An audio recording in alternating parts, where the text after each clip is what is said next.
Слушате вестите на Сител. Во студиото со вас, Валентин Николовски. Добар ден, во вестите на Сител во 16 ќе гледате. Интензивните дождови направија голема штета во Преспанскиот регион. Водата не е за пиење, а АХВ со апел до граѓаните како да го заштитат здравјето. Синоќа во Кавадарци уапсена српската турба фолк звезда Аца Лукас. Немал дозвола за работа, а кафетеријата дозвола за организирање настани. Дозвола не добила ниту од општината. Во пресред на повторените избори за градоначалници во 4 општини и распаѓањето на коалицијата на ДУИ, силни политички турбуленции се случуваат во албанскиот политички кампус. Европските лидери планот на САД за крај на украинската војна го оценија како големи отстапки за Русија. Додека лидерите дебатираат во рамките на самитот на групата 20, Трамп и Путин ги игнорираат. Дали може Македонија финансиски да искористи од обновата на Украина? Кои сектори можат да влезат во обновата на земјата, но и на големиот украински пазар? Од сителовите репортери на теренот, Даниел Василев за состојбата со поплавените подрачја.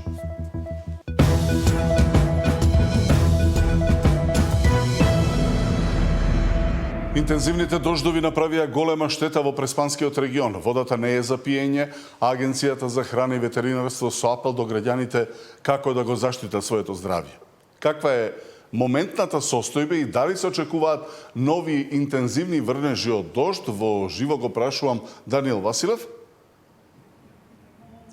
Тино, добар ден. Пред малку почна да врне тука во градскиот парк, што е во суштина на линија на она предупредување, односно известување од управата на хидрометеоролошки работи, дека за денеска и за утре се очекуваат локални дождови. Според информациите кои што ги добивме од Центарот за управување со кризи, состојбата во текот на денот е нормализирана на целата територија на државата и практично водостоите се намалени од нивото кое што го гледавме во изминатите неколку денови. Во Ресен беше најкритична состојбата во текот на вчерашниот ден. Според оние информации кои што беа лиферувани вчера, околу 50 куќи беа поплавени. Денеска баравме одговори од надлежните колкава е точната бројка, меѓутоа за тоа ќе се почека прво да се направи проценка на штетите кои што се направени од поплавите во Ресен и во регионот. Сите детали ги имаме подготвено, предлагам во продолжение да ги погледнеме. Водата во поплавените региони да не се користи за пиење и готвење. Храната која била во контакт со вода од поплавата, во поплавени фрижидери, замрзнувачи или подруми да не се јаде. Малите деца да се хранат со индустријски подготвена храна. Агенцијата за храна и ветеринарство со препораки за жителите во погодените региони. Доколку во регионите каде веќе има излевање на реките и поплавување на домовите и земјоделските површини и водоснабдувањето се врши од индивидуални водоводни објекти, ако има видливо заматување на водата, истата да не се користи за пиење и за готвење, се до санирање на состојбата и до добивање на лабораториска потврда дека водата е безбедна. Редовно да се одржува хигиена на рацете пред се по контактот со водата од поплавата или со предметите кои биле поплавени, почистењето и пред подготовка на храна. Да се внимава и се заштити готовата храна за да не дојде до контакт со водата од поплавата или со отпадните води, велат од АХВ. Денеска ситуацијата низ државата е стабилна. Како што соопшти Центарот за управување со кризи, до 13 часот низ целата територија на државата нема излевање на реките и состојбата се стабилизира. Во Ресен во сила е забрана за користење на водата. Од регионалниот центар за управување со кризи велат дека водостоите на реките се намалени за половина, а во моментот се работи на расчистување на терен. Моментално врнежи нема, најава за врнежи за денес и утре пообилни немаме, за од вторник се очекува. Поради тоа и доброто време се користи и денеска се работи на сите критични места. Механизација екипи на јавните комунални предпријатија и на Македонија пат се на терен цел ден. И ние како Рацук Ресен бевме на терен, ја согледавме состојбата како е. За разлика од вчера, нивото на реките се на половина, водата се повлекува од дворовите на куќите, патиштата се проводни. Локалното население од вчера пријавува штети од поплавите. Надлежните се уште немаат точна слика колкави се штетите, бидејќи проценките ќе се прават откако состојбата целосно ќе биде под контрола. Имаме поплавени домови, имаме поплавени посеви, стопански објекти, нарушена инфраструктура, но за среќа во целата ситуација немаме ниту една човечка жртва. Локалното население преку социјалните мрежи се жали дека неисчистените речни корита се причините за поплавите кои го погодија регионот. Градоначалникот вели, акумулирани се повеќе проблеми. Ако е проблемот до речните корита, баш на местото каде што е најголемата штета, се чистени оваа пролет. Да, не можеме преку него да ги чистиме, бидејќи само голема река во цела должина е 7,5 километри, но постепено секоја година дел по дел ги чистиме. Меѓу време имаме и узурпација на дел од речните корита, имаме затворени каналски системи, затворени одводни канали и кога ќе ставиме се во еден куп, не велам дека сме успеале да ги чистиме сите речни корита, но причината по мене е преобилниот дожд кој што 3 дена континуирано врнеше. Во изминатото деноноќие проблем со поплави и излевање на реките имаше кај Битола, Демирхисар, Охрид, Куманово, Скопје и Струмица. Од управата за хидрометеоролошки работи најавуваат локални повремени дождови во текот на утрешниот ден. Даниел Василев, Сител телевизија. Синоќа во кафетеријата Рома во Кавадарци уапсена српската турбофолк звезда Аца Лукас. Прекинувањето на концертот, односно настапот, е последица на немање дозволи, нелегално финансиско работење, но и превентивно делување по трагедијата во Кочани.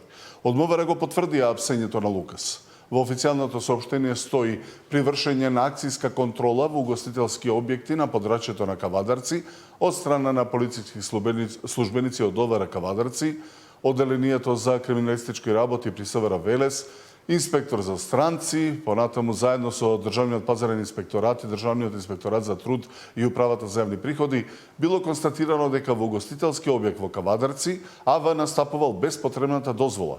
Против него е поднесена прекршочна пријава, а од страна на Основниот суд Кавадарци му била изречена парична казна. При контролата во истиот објект констатирани се прекршоци од страна на УЈП за неиздавање фискална сметка, прекршок согласно законот за пушење, а од страна на Државниот пазарен инспекторат и констатирано е дека во објектот се присутни многу поголем број на гости од дозволениот, за што ќе бидат поднесени соодветни поднесоци. Дополнително општина Кавадарци негативно одговорила на барањето на кафетеријата Рома за настапот на Лукас за поставување опрема на јавна прометна површина. Беше побарано од општина Кавадарци да даде дополнителен простор, јавен простор за поставување на урбана опрема, маси, шанкови и друга опрема, со цел на одржување на настап или така наречен концерт на уметник или пејач Аца Лукас. Општината излезе на терен, заедно со комисија, утврди дека нема услови за да се постават таму маси дополнителни заради безбедностни причини.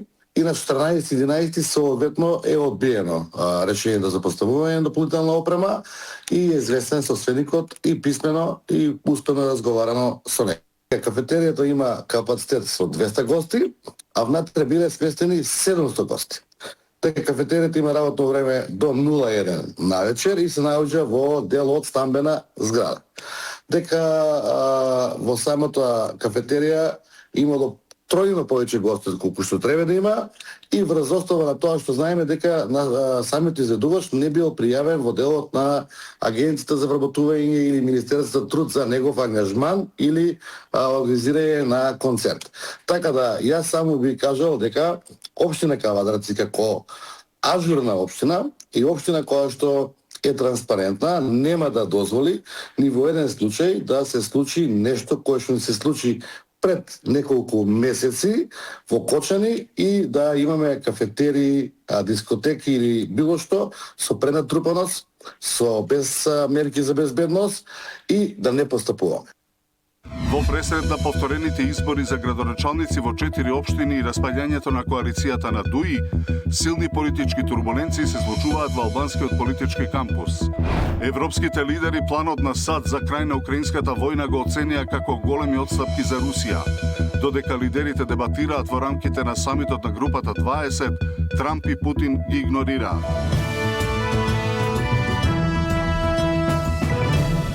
Во пресред на повторените избори за градоначалници во 4 општини, распаѓањето на коалицијата на ДУИ, силни политички турбуленции се случуваат во албанскиот политички кампус. Тачи села веќе ја напуштија ДУИ, а положбата на Таравари и желбата да стане градоначалник на Гостивар ја комплицира ситуацијата, посебно откако Зијадин Села најави можен кандидат од неговата партија за градоначалник. Според аналитичарите, можност за промени има и во владеачкиот албански блок на Вреди. Таму се уште е силна меѓукоалицијската битка за прв човек, но дека функционирањето на владата и на собранието не е загрозено. Најавата на Села дека по напуштањето на размислува да има своји кандидати на повторените избори во Врапчиште и Гостивар, може целосно да ја растори коалицијата на ДУИ, прогнозираат политичките аналитичари. Иако Села не ги кажа точните причини поради кои го напушта Ахмети, тој синоќа за Сител потврди дека новите избори значат и нова шанса да се врати како фактор на политичката сцена. Не анализираме ситуацијата, самиот факт што има нови рокови, нели, од денеска почнуваат роковите за да се пријавуваат и независни кандидати и така натаму, самиот факт што има нови рокови, нови право за пак да се конкурира. Како нови избори? Значи, покажува дека се нови избори. Не, јасно тоа него прашањето е дали би одели вие сами или би го поддржале, да речеме, Таравари, или го поддржале Влен, Ахмети веројатно не би го поддржале. Не се исклучува. Да го поддржите Таравари? Не се исклучува ние да донесеме одлука и да излеземе и сами во тие општини. Експертите велат дека разбирлив е потегот на лидерот на ова крило на Алијанса, бидејќи ако станеше заедно со ДУИ, тој ќе требаше да даде поддршка на Таравари, со кој е во војна за партискиот печат, или пак на Ахмети, од кого не доби ниту една градоначалничка позиција. Треба да се преструктурира сега, односно да се врати во базата, се со цел да ја почне битката за да се обиде да се врати во власт. Од овие локални избори кои ќе се случат во 2026 година, односно каде ќе се прегласува за општина Гостивар и општина Врапчиште, Зијадин Села таму немаше можност да извади негов кандидат и другата пресметка што е за печатите во партијата, односно кој е легитимен председател, не би направил услуга сам Зијадин Села на Армен Таравари.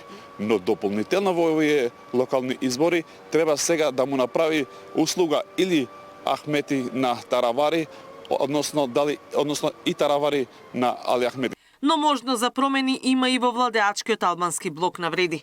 Таму се уште е силна меѓукоалицијската битка за прв човек, но дека функционирањето на владата и на собранието не е загрозено, тврди Фаризи. Интерното мнозинство треба само за одредени закони. Предпоставувам дека за тие закони би гласале сите и други етнички партии, односно да се постигне тој цензус, но јас мислам дека внатре во Влен ќе има други констелации, односно таму веќе се 4 политички партии. Не знам дали ќе има место за 5-та политичка партија, бидејќи таму внатре, да не забораваме, се прави и битка кој ќе биде лидерот. Аналитичарот вели дека доколку Села се приближи до владата, не исклучува сами да биде тој кој ќе се поврзе со Ахмети и Таравари. Катерина Нешкова, Сител телевизија. Заеднички пораки за соживот испрати Македонскиот државен врв по повод 22 ноември, денот на албанската азбука. Подсетувајќи на Битолскиот конгрес, кога е кодификувана албанската азбука, премиерот Мицкоски порача дека Македонија е дом на различности кои не разделуваат, туку ја збогатуваат нашата заедничка национална приказна. Вице-премиерот Фетај пак ја нагласи важноста на јазичната рамноправност и промовирањето на јазичната разновидност во државата. Владата по втор пат го одбележува денот на албанската азбука со свечена седница. Владата останува посветена на политики кои градат меѓуетничка доверба, создаваат простор за достоинствен развој на јазиците и културите и ја зајакнуваат кохезијата меѓу сите наши граѓани. Имаме амбиција и сакаме да градиме општество во кое младите македонци, албанци, турци, срби, бошњаци, роми, власи и сите други ќе ја гледаат својата иднина овде, во силна и развиена татковина. Општество во кое секој јазик е мост, а не граница.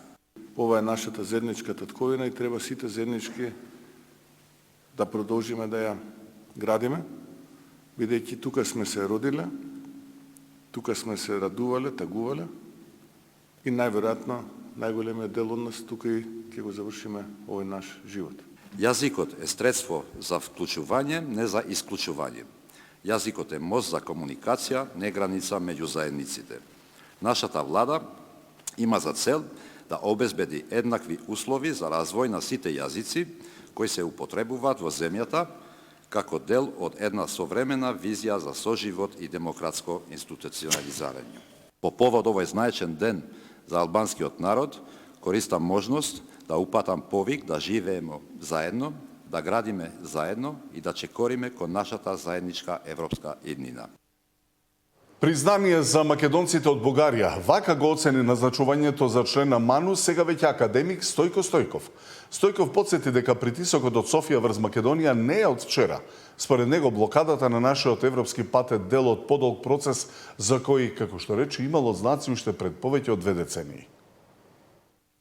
Академик Стојко Стојков изборот за член на МАНУ не го доживува како лична победа, туку како признание за македонците што живеат во соседна Бугарија.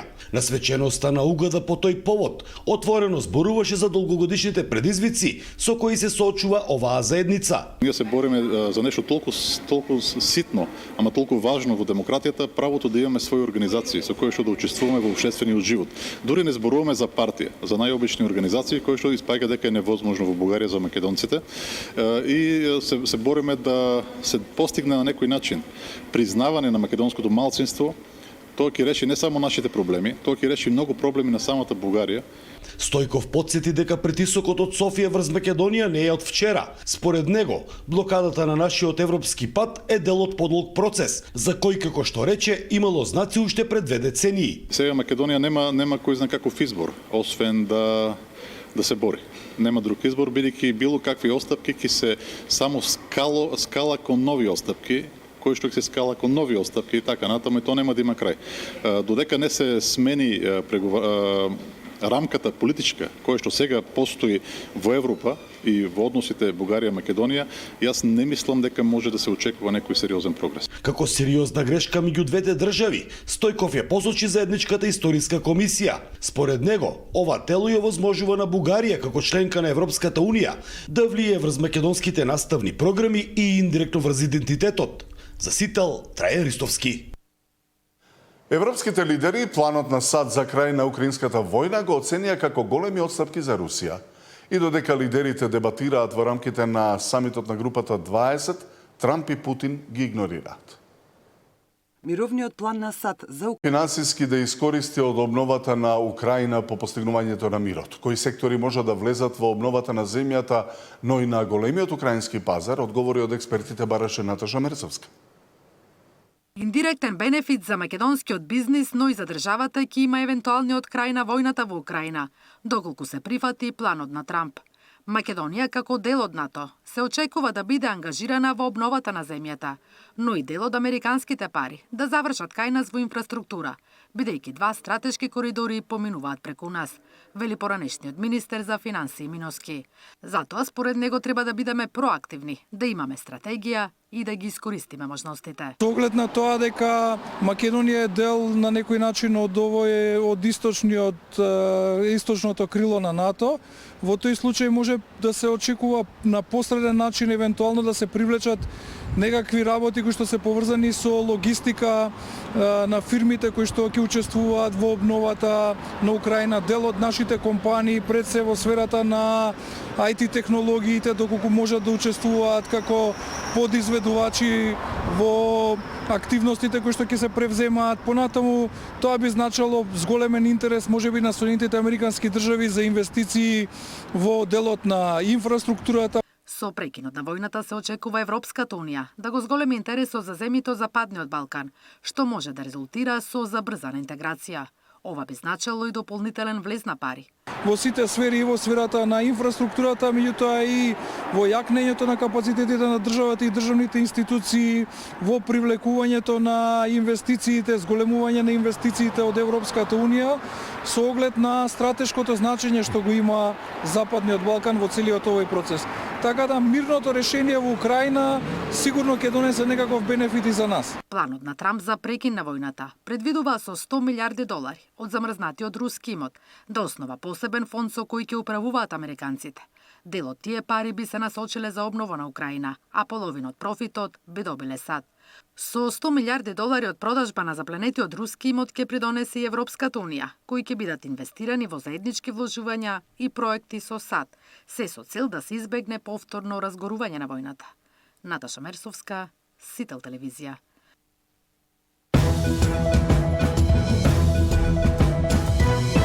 Мир или војна? Дали ќе се прифати последниот предлог на Трамп за крај на војната во Украина?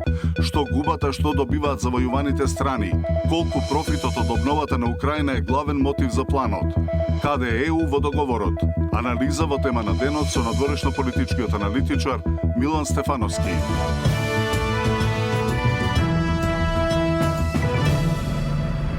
Сезоната на грип и респираторните инфекции почна да ги полнат болниците. Пред се тие за третман на деца. Десетина доенчиња поради компликации од респираторни инфекции хоспитализирани се периодов на клиниката за детски болести. Во установата бележат зголемен број на над 100 амбулантски прегледи на болни деца, пред се за време на викендите. Главните симптоми се горно-респираторни, полесно. Најголем дел од децата се со полесна симптоматологија и се третираат со препораки со преку амбулантски третман. Меѓутоа, помалите доенчиња, особено бебињата, се осетливи, често они бараат и болнички третман поради компликациите, односно со зафаќање на долните респираторни патишта, белите дробови, пневмонија и така натаму, и затоа бараат по-сериозен интензивен третман. Бидејќи вирусите, сезонските вируси на инфлуенца, респираторниот синцизијален вирус знаат често да дават тешки компликации, сериозни, дури имаме случаи кои остануваат и со недели на болнички третман по малите доенчиња. Од детската клиника апелираат родителите и семејствата со мали деца да ги почитуваат превентивните мерки за заштита од вируси и прво да се обратат кај матичните педиатри. Препораката е секако превентивните мерки да ги почитуваме семејствата особено и секако консултации првично со матичните лекари со цел да се растрети клиничкиот центар. Треба да се користи првата линија на консултација, тоа се матичните лекари, па секундарното ниво на здравство. После на крај, ако има посериозни симптоми и компликации, тогаш се упатуваат на нашата клиника. И во Институтот за јавно здравје последниот месец има понад 100 пријави за грип секоја недела. Најмногу се од Гостивар и Куманово. Досега во оваа сезона има вкупно 571 случај со клиничка слика на грип, што е за 72% повеќе од истиот период лани. Иако се тестирани 171 материјал, се уште нема лабораториска потврда за инфлуенца. Изолирани се само ковид и респираторен синцизијален вирус. Александар Динев, Сител телевизија. А депонијата Буково и натаму им предизвикува сериозни проблеми на жителите околу Охридското езеро. Депонијата Буково останува канцерогена бомба полна со секаков вид отпад. Граѓаните секојдневно се гушат од депонијата која постојано гори од самата себе, дури да нема кој да ја пали. Дополнителен проблем е тоа што водите од неа се сливаат во подземните води и реки кои стекуваат во Охридското и Преспанското езеро. Буково е високоризична. Значи многу пати го кажуваме, таа требаше одамна да биде престанато со експлоатација. До 2024 беа последните пресметки, значи ние мораме што побрзо да почнеме процесот на изградба на регионалната, каде што треба да оди само отпадот кој што нема да се селектира, кој што нема да може да се рециклира. И додека се чека изградбата на собирен центар во самиот град и регионална депонија во Новаци, активистите од иницијативата Збогом Буково велат дека мора заселено да се работи на едукација на населението. Доколку ние сите научиме да селектираме и рециклираме конкретно, ефикасно, 20 до 30% од отпадот што го фрламе само ќе оди мешан на таа депонија. А Буково треба апсолутно, значи во моментот кога ќе се отвори таа депонија, Буково ќе може да започне со санација Значи да се реанимира, ќе видиме како ќе бидат тие процеси, се уште не се знае на кој точно начин ќе се прави тоа, но се надевам дека наскоро во текот на наредните 5-6 години ќе имаме прилика да правиме излети како што порано било таму на тој дел во минатиот век. Депонијата во Буково постои над 50 години и истата ги има пробиено сите зададени рокови за употреба. Нина Ритоновска, Сител телевизија. Во Македонски Брод пак денеска се одржа уште една костенијада. Во Македонски Брод по 18 пат се одржа манифестацијата Костенијада или фестивал на костенот. Костенот е најпознатиот бренд на поречието кој што го има и на грбот на оваа општина.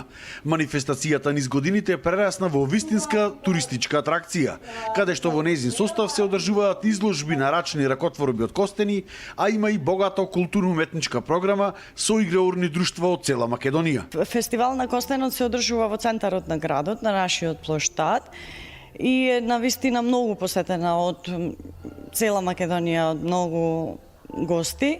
И оваа година имаме најавено голем број на гости кои што ќе посетат нашата костенијада. Костенот представува и значаен земјоделски продукт од кој што доста добро се заработува. Особено поречкиот костен е еден од најбараните во Македонија и идната година општината планира да го брендира. Така да со самото брендирање, кога би излегле на европските пазари, би биле посилни и нашиот костен или медот од костен би можел да има поголема пазарна вредност. Постарите жители велат дека се задоволни од исплатливоста и велат дека ако се обноват старите шумски патишта, кои во моментов се обраснати со вегетација, уште повеќе ќе се заработувало. Што се исплати како некоја сега моментално костенов е 200 денари. Од 150 до 200 денари, значи а денеска можеш да собереш ако ти е тоа очистена нивата до терена како што треба се, можеш да собереш и до 100 кг костени. Има голем недостаток на костени што ептен се барат, не можеме дури да ги задоволиме муштериите на пазарот. Каде се го продавате костенот? Па вака најчесто по пазарите и некогаш и на големо идат го откупуваат. Тука секако е и поречкиот мед, кој што годинава го има во рекордни количини и доста се бара. Нема фабрики, нема загаденост. Дефинитивно тоа е еден од најголемите предуслови за пчеларење. Ние околу 2 тона ова година извадивме. Мислам ја од кога пчелариме од 2010 годинава, моментално во нашиот регион најмедоносна година е. Со добра стратегија, костенот, медот и другите продукти од ова подрачје може да го зголемат приходот на земјоделците од овој крај и тоа многукратно повеќе за разлика од сега. За Сител, Дарко Штарговски.